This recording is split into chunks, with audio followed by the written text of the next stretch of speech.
నేను డెవలప్ చేసుకున్న personality traits చాలా వరకు మా పేరెంట్స్ నుంచి వచ్చినవే. మేము ఇక్కడ వరకు వచ్చామంటే అది మా అమ్మ నాన్నల కష్టం వల్లే. నేను అది ఎప్పటికీ మర్చిపోను. వాళ్ళ జర్నీ నాకు ఎప్పుడూ ఇన్స్పిరేషనే. మా ఇద్దరి వాల్యూ సిస్టమ్స్ ఇంకా ఇలా పదిలంగా ఉన్నాయి అంటే అది వాళ్ళ పెంపకం వల్లనే. ఒకవేళ పేరెంట్హుడ్ని రెండు విధాలుగా అప్రోచ్ అవ్వాలనుకుంటున్నారనుకోండి.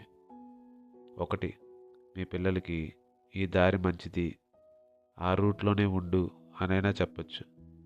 లేదా ఇది చెడ్డది, అటు వెళ్ళకు అనైనా చెప్పొచ్చు.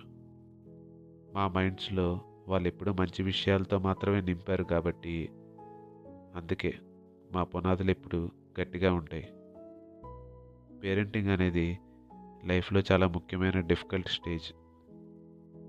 నా లైఫ్లో నేను ఏం చేసినా ప్రశ్నించకుండా, ఎక్స్ప్లెనేషన్ అడగకుండా నన్ను ఎల్లప్పుడూ సపోర్ట్ చేసిన ఏకైక వ్యక్తి మై సిస్టర్, నా అక్క. నా బిగ్ బ్రదర్తో సమానం.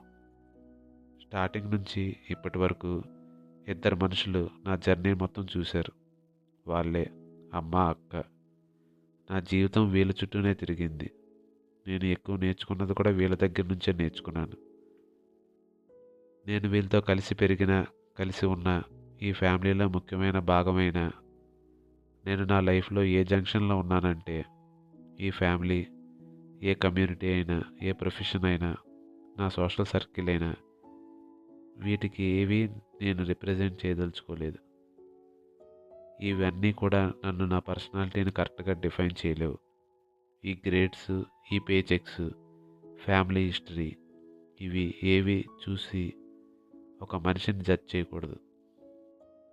నన్ను ఏ కేటగిరీలో పెట్టకుండా కేవలం ఒక ఇండివిజువల్గా, ఈ దేశ పౌరుడిగా ఐడెంటిఫై చేస్తే చాలు. ఏ టైటిల్ లేకుండా బతకడానికి నాకు సమ్మతమే.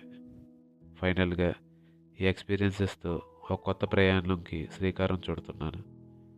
నా ఓన్ కోడ్ ఆఫ్ హ్యాపీనెస్తో మొదలు పెడుతున్నాను. నా నిర్ణయాన్ని అందరూ గౌరవిస్తారని ఆశిస్తున్నాను. అంతా మంచి జరగాలని ఆశిస్తూ, మీ జీవితంలో కొంత సమయం నాకు కేటాయించినందుకు మీకు కూడా అంతా మంచి జరగాలని ఆశిస్తూ ఇక సెలవు.